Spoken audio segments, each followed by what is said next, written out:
নারী বলে কি তাকে হত্যা করা যাবে? কি বলেন, যাবে? 2 নম্বর, নারীর সম্মান অধিকারের হক তার আছে। অর্থাৎ আজকে যেভাবে ধর্ষিত হচ্ছে নারী, সতীত্ব তার আজকে ঝুঁকির মধ্যে পড়েছে। আমি বা আমরা এই সমাজে ইতি বসবাস করছি, ঠিক না? আচ্ছা, জাহাঙ্গীরনগর বিশ্ববিদ্যালয়ে মানিক নামে এক লোক 100 মেয়ের সতীত্ব হরণ করে নাই? কয়শো মেয়ের? সেই মানিককে নিয়ে কি প্রথম আলো কোনো গল্প সাজিয়েছে? কথা বলবেন। সেই মানিককে নিয়ে কি লাকিরা আন্দোলন করেছে? সেই মানিককে এখনো তো বেঁচে আছে। সেই মানিককে রাষ্ট্রীয়ভাবে চাকরি দেওয়া হয় নাই, সম্মানিত করা হয় নাই। তাহলে একজন যদি 100 নারী সতীত্ব হরণ করে থাকে, তোমরা তখন কেন আন্দোলন করো নাই? এখন লাকি একেবারে শাহবাগী লাকি একেবারে গরদ উঠতে পড়েছে, ঠিক না বেঠিক? এই শাহবাগে তোমরা আন্দোলন করে বাংলাদেশের শ্রেষ্ঠ সন্তানদেরকে ধর্ষক বানিয়েছ। তোমরা এই দেশের ধর্ষকের প্রজনন কেন্দ্র। কারা? ওই শাহবাগীরা। কারা? অতএব সেই শাহবাগীরা আবার এখন ধর্ষণের শাস্তি চায়। ওদেরকে প্রত্যেককে গ্রেফতার করতে হবে। এবং যার কারণে বাংলাদেশে ফেসিবাদের জন্ম হয়েছে, শাহবাগ থেকে বাংলাদেশে ফেসিবাদের জন্ম হয়েছে। ওরা ফেসিবাদের মদতদাতা। প্রত্যেকটা শাহবাগী ধরে ধরে ফাঁসি দিতে হবে। কারা কারা একমত? তাহলে বাংলাদেশ থেকে ধর্ষণ বন্ধ হবে, ঠিক না বেঠিক? কারণ শাস্তি না দেওয়ার কালচার তো চলে এসেছে। এখন যারা শাস্তি চায়, গত 16 বছর কত হাজার হাজার নারী সতীত্ব হারিয়েছে, সে কথা তো পত্রিকা লিখতেও পারেন নাই আপনারা, ফেসবুকে লিখতে পারেন নাই, বলতে পারেন নাই। বললে তো মামলা হয়েছে, হয় নাই? আজকে ফেসবুকে লিখতে পারছেন, শুধু বাস্তব নয়, গুজবও লিখতে পারছেন। গুজব আছে নাকি নাই? ফেসবুকের 99% গুজব। 16 বছরের হাজার হাজার কোটি টাকা লুটপাট করে করবে নাকি এখন? সেই টাকা এখন বিনিয়োগ করছে গুজবে গুজবে গুজবে। খবরদার, গুজবে কান দিবেন না। 3 নম্বর, আমরা অবশ্যই ধর্ষকের শাস্তি চাই। শাস্তি চাইবে, শাস্তি তো আল্লাহ দিয়ে দিয়েছেন। শাস্তি কে দিয়েছেন? খেয়াল করুন, আজকে মিছিল করা হয় ধর্ষকদেরকে প্রকাশ্যে ফাঁসি দিতে হবে। আরে বাবাজিরা, এই দাবি তো আল্লামা সাঈদী আরো বহু আগে করেছিলেন। তখন তোমরা বলেছো জঙ্গিবাদ, এখন তোমরাই তো ফাঁসির দাবি করছো। ইসলাম তো শাস্তি দিয়েছে, পাথর মেরে হত্যা করতে বলেছে। প্রকাশ্যে চোরের মতো ঘরের মধ্যে বসে নেওয়া হয়। মানুষের বানানো আইনে ওরা চোর, নিজেরাও চোর, আর শাস্তি হয় চোরের মতো ঘরের মধ্যে বসে। শাস্তি হবে প্রকাশ্যে, এটা ইসলামের আইন, ঠিক না বেঠিক? আয-যানিয়াতু ওয়াজ-যানি ফাজরিদু কুল্লা ওয়াহিদিন মিনহুমা মিয়াতা জালদা।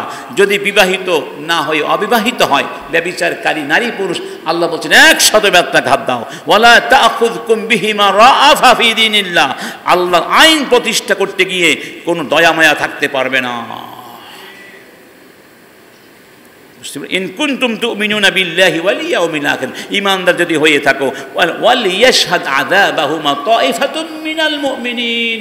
একদল মুমিন সে শাস্তি অবলোকন করবে, মানে প্রকাশ্যে হতে হবে।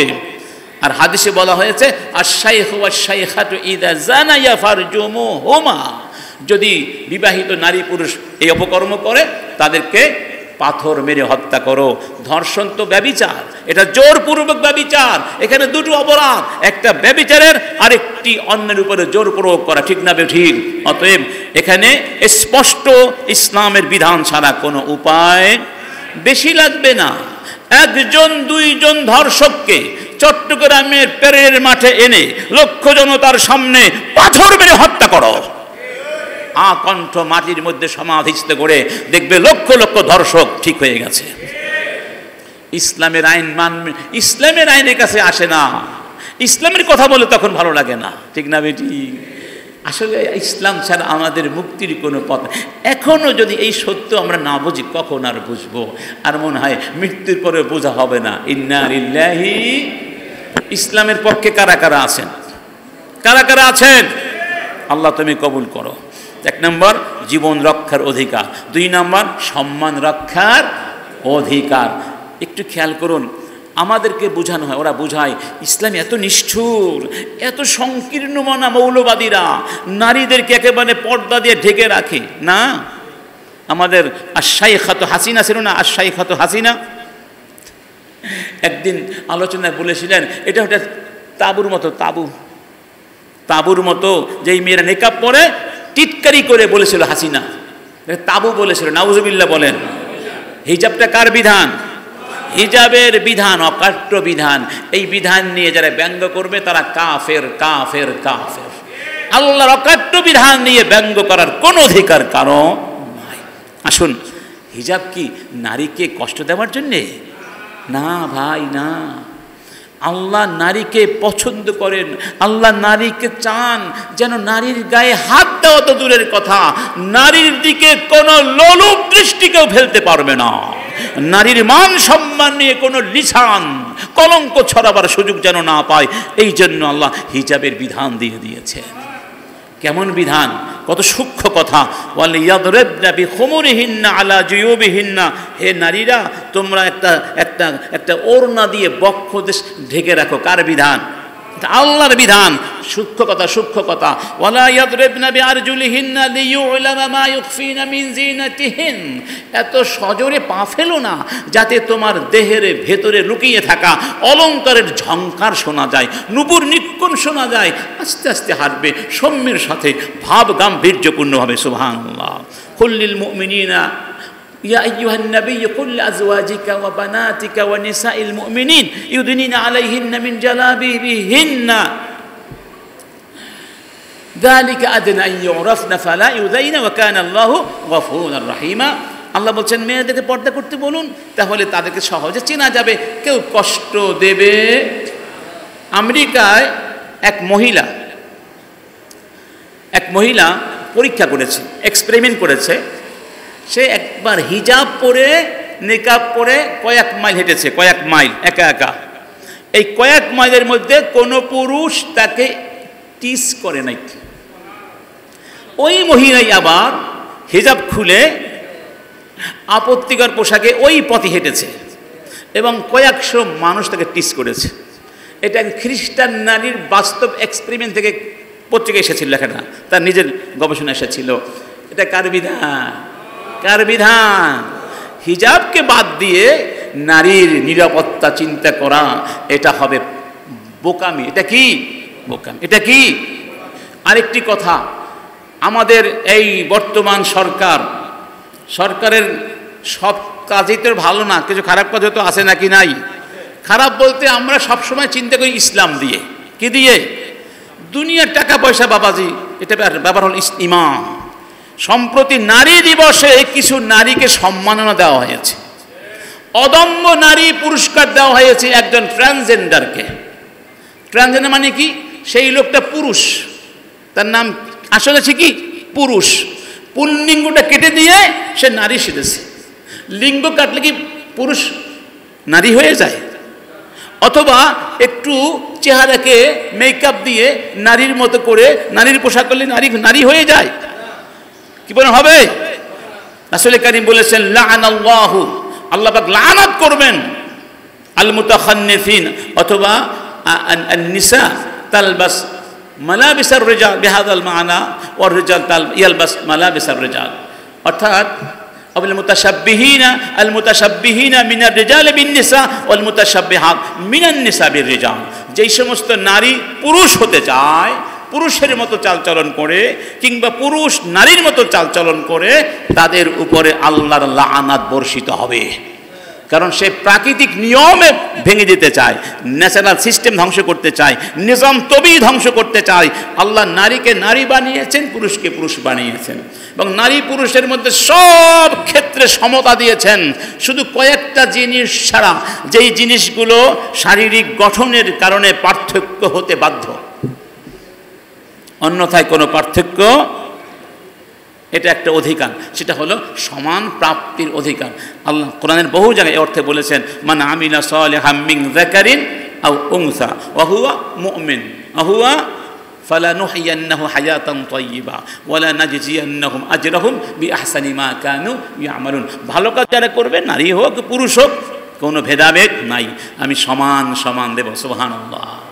সূরা আহজাবে বলা হয়েছে এভাবে, ইন্নাল মুসলিমিনা ওয়াল মুসলিমাত ওয়াল মুমিনিনা ওয়াল মুমিনাত ওয়াল কানিতিনা ওয়াল কানিতাত ওয়াস সাদিকিনা ওয়াস সাদিকাত ওয়াস সাবিরিনা ওয়াস সাবিরাত ওয়াল খাশিঈনা ওয়াল খাশিআত ওয়াল মুতাসাদ্দিকিনা ওয়াল মুতাসাদ্দিকাত والصائمين والصائمات والحافظين فروجهم والحافظات والذاكرين الله كثيرا والذاكرات নারী আর পুরুষ একসাথে সুবহানাল্লাহ মুমিন নারী মুমিন পুরুষ মুমিন মুসলিম মুসলিম নারী মুসলিম পুরুষ ঠিক না সুবহানাল্লাহ বলবেন না আ'আদ্দাল্লাহু লাহুম মাগফিরাতাও ওয়া আজরান আযীমা আমি তাদের জন্য মাগফিরাত রেখেছি বিশাল প্রতিদান রেখেছি সুবহানাল্লাহ আচ্ছা অনেক দেরি হয়ে যাচ্ছে এখন কয়েকটা আপত্তি আছে যে নারীকে দেওয়া হয় পুরুষের অর্ধেক নারীর আরেকটা অধিকার হচ্ছে আল হাক্কুল মিলকিয়া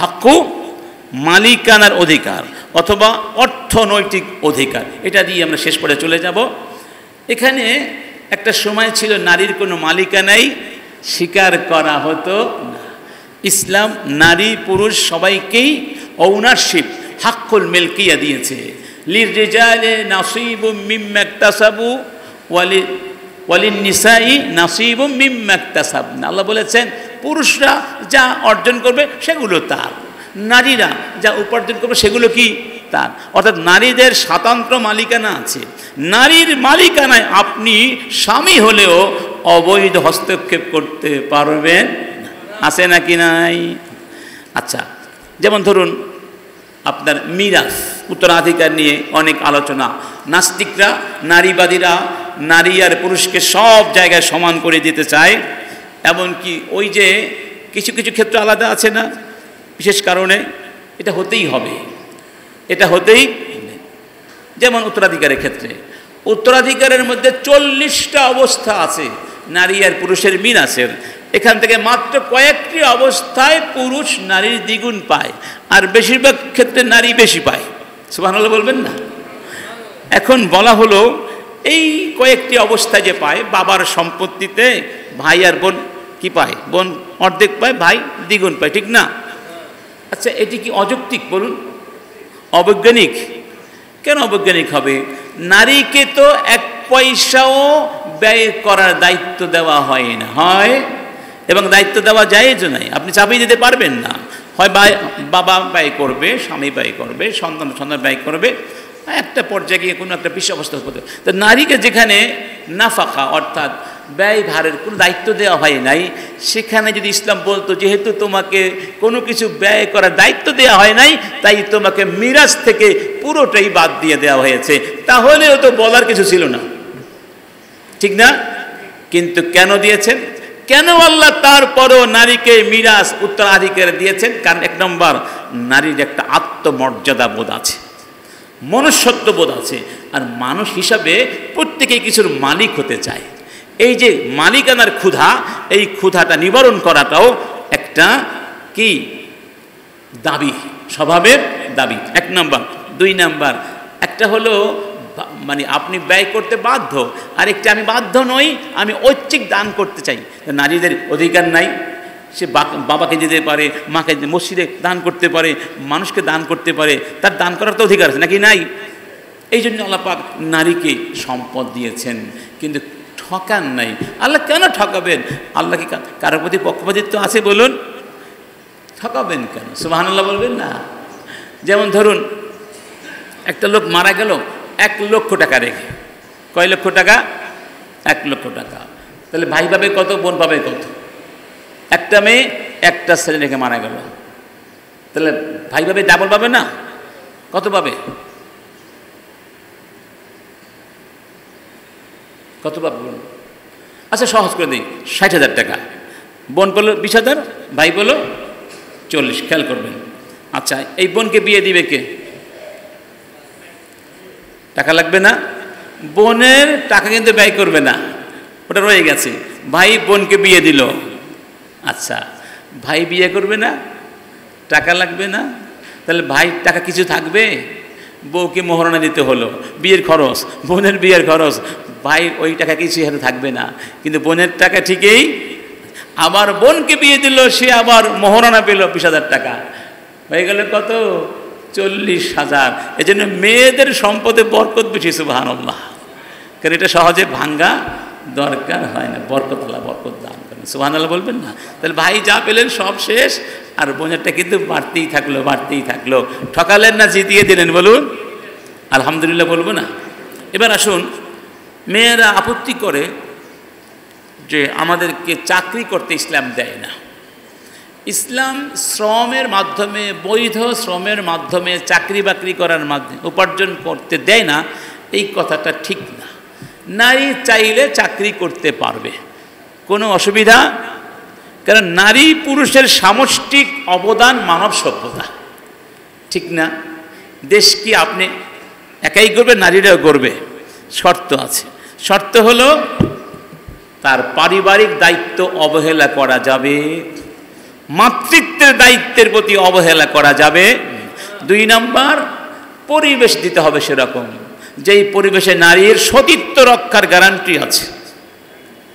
যেমন সেখানে বসের সাথে খোলোয়া থাকবে না, নির্জনে বসবাস করার কোনো সুযোগ থাকবে না, তাহলে হারাম হয়ে যাবে। কি হয়ে যাবে? তারপরে স্বামীর অনুমতি কেন লাগবে? কারণ স্বামী তো তার ভরণ পোষণ দিতে বাধ্য, ঠিক না? সব কিছু দিচ্ছে, অতএব তার অনুমতি লাগবে। আরেকটা হলো পুরুষতান্ত্রিক সমাজ। আচ্ছা ঠিক আছে, আমরা সাময়িক সময়ের জন্য ধরলাম নারীতান্ত্রিক সমাজ, ঠিক আছে? আচ্ছা, কাউকে না কাউকে তো দায়িত্ব নিতে হবে। পরিবার একটা সমাজ না? সমাজের একেবারে ক্ষুদ্র ইউনিট, এটা একটা সমাজ। যে কোনো সমাজ, এটা প্রতিষ্ঠান মনে করুন। এই যে ফাউন্ডেশন, একজন সর্বোচ্চ কর্মকর্তা আছেন না? আছেন কি না? ব্যাংকে আছেন, বিশ্ববিদ্যালয়ে আছে, রাষ্ট্রে আছে। সর্বোচ্চ একজন থাকতে হবে। কেন? তার কথা চূড়ান্ত হবে, নইলে প্রতিষ্ঠান চলে না। সবাই যদি সমান পর্যায়ে হয়, কেউ কারো কথা শুনবে না।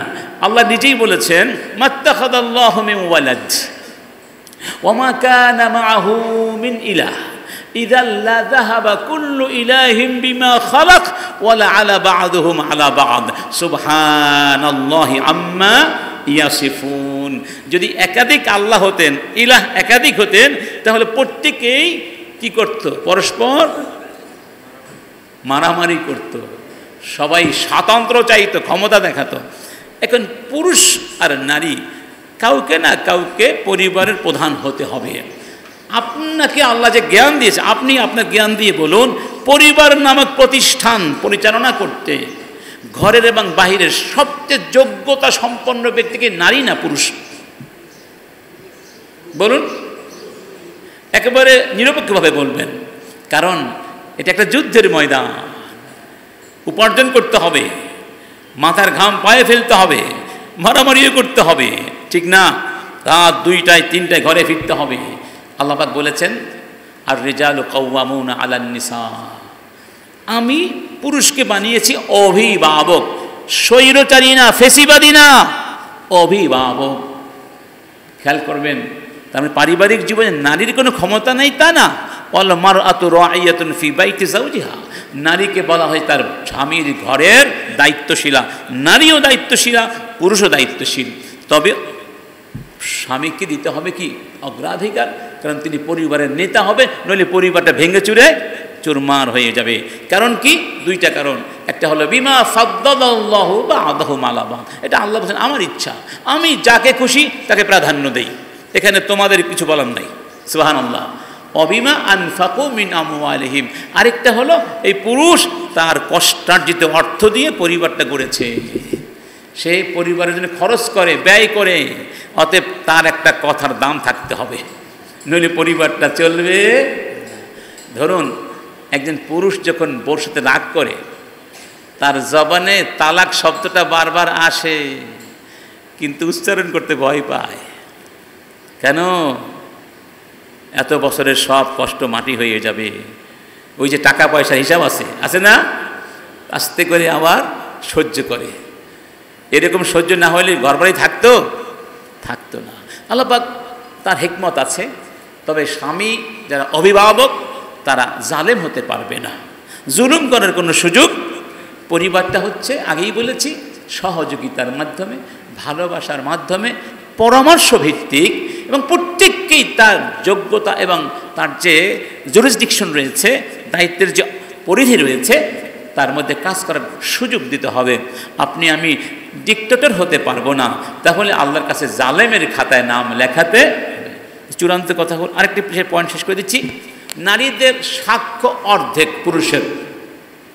এটাও একটা আপত্তি, কেন আমাদের সাক্ষ্য অর্ধেক বানানো হয়েছে? আমাদেরকে একেবারে ইসলাম কিছুই দেয় নাই, নাউজুবিল্লাহ। এর কারণ আল্লাহ বলে দিয়েছেন, আন ওয়াস্তাশহিদু শাহিদাইনি মিন রিজালিকুম ফাইন লাম ইয়াকুনা রাজুলাইনি ফারাজুলুন ওয়া ইমরাআতানি আন তাদিল্লা ইহদাহুমা ফাতুযাক্কিরা ইহদাহুমাল উখরা।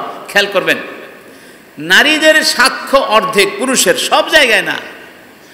কোনো জায়গায় একজন নারীর সাক্ষ্য গ্রহণযোগ্য, 100 জন পুরুষের সাক্ষ্য গ্রহণযোগ্য না।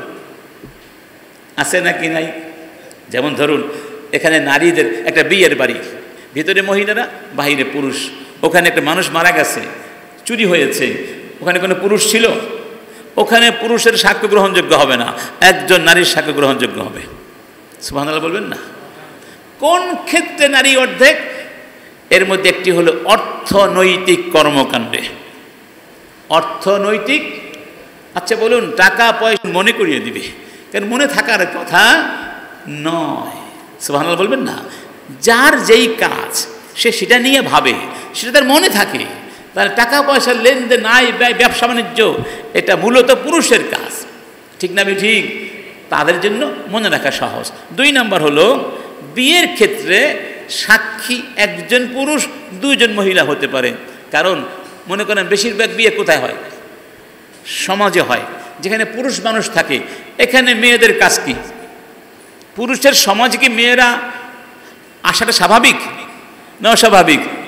পুরুষ এখানে বসে, এই জন্য এখানে সাধারণত মেয়েরা থাকে না। এটা পুরুষের সমাজ, বিয়ে শাদী এখানে বিবাহ হয়, এই জন্য এখানে 2 জন মহিলাকে রাখা একান্ত প্রয়োজনে রাখা যাবে, তাও তো বাদ দেওয়া হয় নাই। তাহলে আল্লাহ পাক চিন্তা ভাবনা করে এগুলো করেছেন। কাউকে আল্লাহ জুলুম করেন নাই, অতিরিক্ত বোঝা চাপিয়েও দেন না, 4 যতটুকু। সর্বশেষ কথা, ধরুন আমরা 2 বন্ধু, ভাইয়ের নাম কি? কাউসার ভাই। আমার ভাই কাউসার আর আমি 10টা কোর্সের পরীক্ষা দিলাম, 1000 নাম্বার। নাম্বার কত? টোটাল নাম্বার 1000, কোর্স কয়টা? 10টা। উনিও পেয়েছেন 900 নাম্বার, আমিও পেয়েছি 900 আউট অফ 1000, ঠিক আছে, 1000-এর মধ্যে। তার মানে কি প্রত্যেকটা কোর্সে সমান নাম্বার পেয়েছি? বাংলায় উনি পেয়েছেন 80, আমি পেয়েছি 90। ইংরেজিতে আমি পেয়েছি 80, উনি পেয়েছেন 90। হতে পারে না? কিন্তু আলটিমেটলি কি হয়ে যাবে? ইকুয়াল হয়ে যায়, সমান সমান হয়ে যায়। কিন্তু ইন্ডিভিজুয়ালি সমান নাও হতে পারে। বেশ, সেটা এরকম নারী আর পুরুষের যত অধিকার, যত দায়িত্ব, কর্তব্য, সব সমান সমান। তবে প্রত্যেকটা ক্ষেত্রে সমান হওয়া অনিবার্য নয়, বরং সেটা হবে মানে অযৌক্তিক কথা এবং প্রকৃতির নিয়ম বিরোধী কথা। কথা ক্লিয়ার হয়েছে ভাই? যাই হোক, সর্বশেষ রাসূল মহিলাদেরকে, নারীদেরকে শিক্ষারও সুযোগ দিয়েছিলেন। শিক্ষা, নারীরা বলতেন, ইয়া রাসূলুল্লাহ, এই পুরুষ লোকদের কারণে আমরা শিখতে পারি না, তারা আমাদের হেমরি, আমরা তো তাদের মধ্যে যেতে পারি না, আপনি আমাদের জন্য আলাদা দিন নির্ধারণ করে দেন। রাসূল তাই করেছিলেন, আলাদা দিন, আলাদা ক্লাস। সুবহানাল্লাহ। তার এলেম অর্জনের ক্ষেত্রে হোক, জ্ঞান অর্জনের ক্ষেত্রে, মালিকানার ক্ষেত্রে, মান সম্মানের ক্ষেত্রে, জীবন রক্ষার ক্ষেত্রে, এক কথায় মানুষের যত মৌলিক অধিকার আছে সব সমান সমান, যদিও সব স্পেসিফিকভাবে সমান নাও হতে পারে। এই হচ্ছে মোটামুটি কিছু কথা। আমরা আশা করব এখানে যারা আজকে আমরা আছি, যারা বিভিন্ন জায়গায় আলোচনা শুনছেন, মেয়েদেরকে, নারীদেরকে সম্মান করে আমরা কথা বলবো। আসলে আমরা বিপর্দা পছন্দ করি না, অবশ্যই করি না। কিন্তু ভাই, যেই মেয়েটি বিপর্দায় চলতে চলতে অভ্যস্ত হয়ে গেছে, আপনি কি তাকে মানে সাথে সাথে গিয়ে হিজাব পরাতে পারবেন? মানুষের চিন্তাধারা চেঞ্জ করতে হবে, তার মাইন্ডসেটটা চেঞ্জ করতে হবে, আদর্শিক চিন্তাটা চেঞ্জ করতে হবে, আর সেজন্য আপনাকে কাজ করতে হবে। একেবারে রাস্তায় গিয়ে এই মেয়ে ঘুষারটা মেরে দিলেন, পর্দা করো, ফল ভালো হবে না খারাপ হবে, যে রাসূল করেন নাই। এটা করা ঠিক না, এভাবে সুফল পাওয়া যাবে না। বরং যেখানে দেখবেন অন্যায়ের প্রতিবাদ করতে গেলে অন্যায়ের শাখা প্রশাখা আরও বেশি বাড়বে, সেখানে সাময়িকভাবে অন্যায় মেনে নিতে হবে এবং চিন্তা করতে হবে কিভাবে সমাধান করা যায় যৌক্তিকভাবে, হিকমতের সাথে। পাগল ছাগলের মতো আবেগের ধাক্কায় এই কাজ আমরা যেন না করি। এটা ঢাকাতে হয়েছে না, ফল ভালো হয়েছে না খারাপ হয়েছে। একটা কথা, যারা মুসলিম মহিলা আছে বা যে মানুষ, প্রত্যেক মানুষের মধ্যে ভালো চিন্তাও আছে না? সব মানুষের মধ্যে ভালো আছে, খারাপও আছে।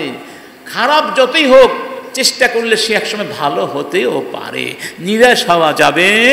উমারের মতো ব্যক্তি মুসলিম হন নাই। সাহাবীরা বলতেন যদি বলা হতো পাহাড় তার জায়গা থেকে সরে গেছে তাহলেও বিশ্বাস করতাম, কিন্তু উমরের মতো ইসলাম বিদ্বেষী মুসলিম হয়ে যাবে এটা বিশ্বাস করা বড় কঠিন ছিল। অতএব নিরাশ হব না। যত বড় নাস্তিক হোক তার মধ্যে ইমানের শক্তি ভিতরে আছে, লুকিয়ে আছে, প্রচ্ছন্ন আছে। যদি চর্চা করা যায় আশা করা যায় সেও একটা ভুলটা বুঝতে পারবে না, হয়তো পারবে। যাই হোক, আমরা ভালোবেসে মানুষকে দাওয়াত দিব, কাছে গিয়ে দাওয়াত দিব, কথা বলবো, বুঝাবার চেষ্টা করব।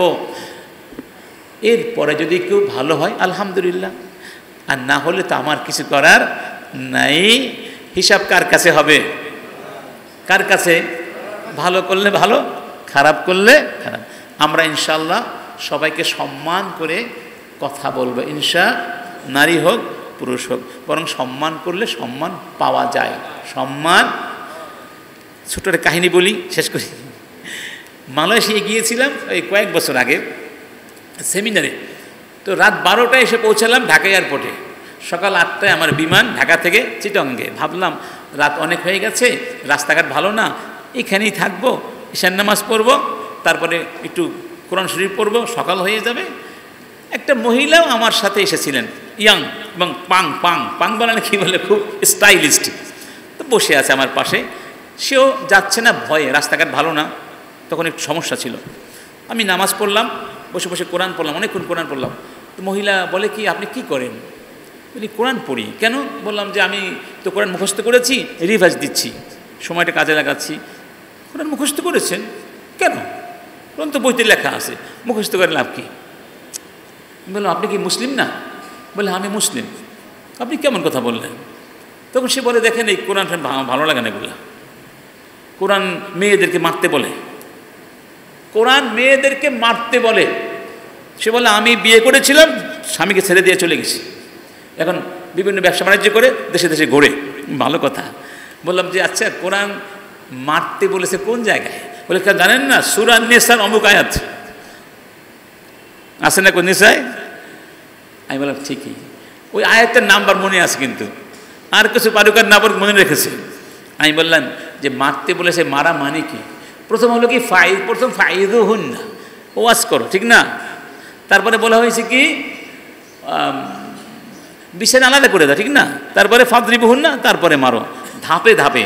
প্রথম মারতে বলা হয়েছে না, বুঝাতে বলা হয়েছে, কিন্তু বুঝতে চায় না। ধরুন আমি তাকে ভরণ পোষণ দিলাম, থাকার জায়গা দিলাম, সব দিলাম, আমার কথা শোনে না, তখন আমার কিছু করার আছে না? যেমন বিছানা আলাদা করে দাও, তা তো ঠিক হলো না।